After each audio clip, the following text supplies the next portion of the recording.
a great problem in Kentucky. Everything about Kentucky says that we don't necessarily have that problem. And much of the reason we don't, I think, is because we're a rural state, and the rural states have largely done better than the urban states.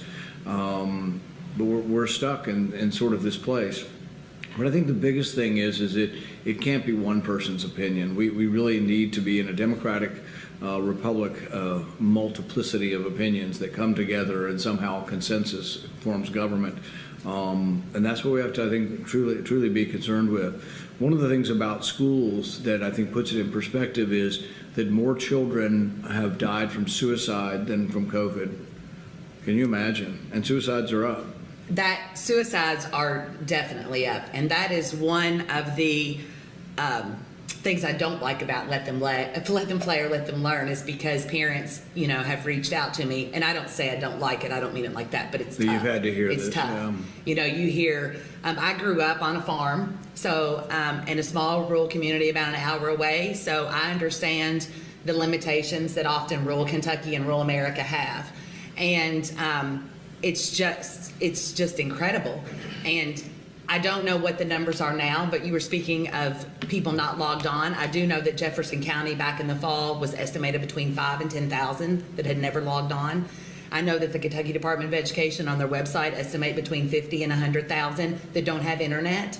I know when we went virtual here in Fayette County, 12,000 kids didn't have a Chromebook, and we have sent these kids on their way in homes that maybe aren't as good as they need to be, with families that don't have jobs or have made tough decisions, and mom's not working because she really is trying, or maybe mom's by herself and grandma's helping. The information just continues and continues. And we did all this without an iota of evidence of significant spread in the schools. Not one study. In fact, every study showing the opposite.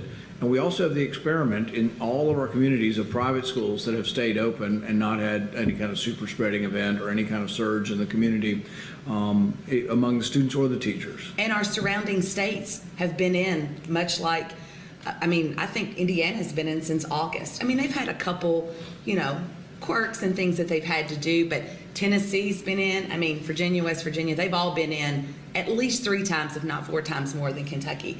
And we're still struggling to get in. I think we're going to wind up here pretty soon. Does anybody else have any subject or statement you'd like to finish up with before we draw things to a close?